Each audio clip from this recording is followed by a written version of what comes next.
Hi, നമസ്കാരം കൂട്ടുകാരെ. നിറക്കുടുക്കയിലേക്ക് ഒരിക്കൽ കൂടി സ്വാഗതം. ഇന്ന് പുതിയൊരു കഥയാവാം അല്ലേ? ചിണ്ടനുറുമ്പിൻ്റെ ബുദ്ധി, അതാണ് ഇന്നത്തെ കഥയുടെ പേര്. നിങ്ങൾ ഉറുമ്പുകളെ കണ്ടിട്ടില്ലേ? എപ്പോഴും വരി വരിയായി പോകുന്ന ഉറുമ്പുകൾ. എന്ത് അച്ചടക്കമാണ് അവയ്ക്കെല്ലാം അല്ലേ? വരി തെറ്റാതെ എല്ലാവരും നടന്നു പോകുന്നത് കാണാറില്ലേ? അധ്വാനശീലരാണ് ഉറുമ്പുകൾ.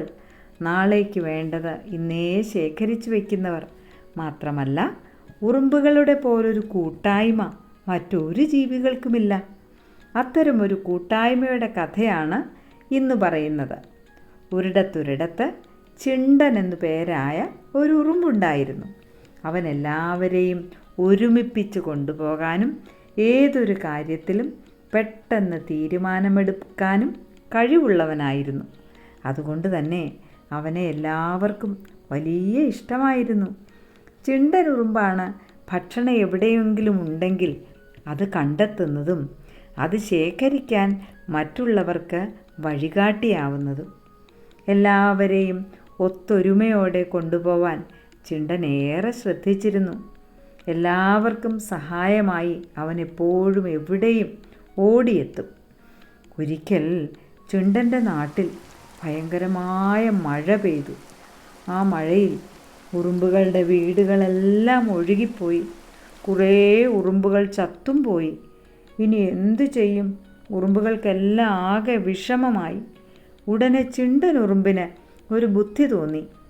അവരുടെ ചങ്ങാതിമാരായിരുന്ന ഒരു കൂട്ടം കാക്കകൾ അതുവഴി പറന്നുപോയപ്പോൾ ചിണ്ടനുറുമ്പ് ഏറെ വിനയത്തോടും സ്നേഹത്തോടും അവരോട് ചോദിച്ചു, കൂട്ടുകാരെ, ദാ നോക്കൂ, ആ വലിയ മഴയിൽ ഞങ്ങളുടെ വീടുകളെല്ലാം ഒഴുകിപ്പോയി. ഞങ്ങളെ ഒന്ന് സഹായിക്കണേ. അതിനെന്താ ചിണ്ട, ഞങ്ങൾ വരാലോ. കാക്കകൾ കൂട്ടത്തോടെ പറന്നെത്തി. അവർ പലയിടത്തുനിന്നായി ഇലകളും ചെറുകോലുകളും കൊണ്ടുവന്നു.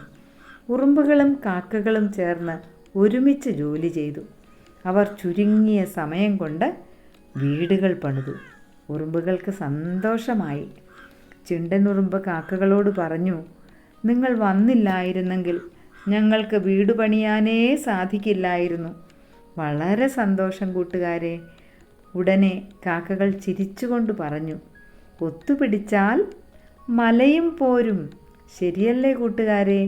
നമുക്കൊരുമിച്ച് നിന്നാൽ എന്ത് കാര്യവും സാധിക്കാം.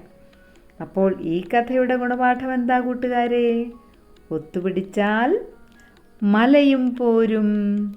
അപ്പോൾ അടുത്ത കഥയുമായി അടുത്ത ദിവസം.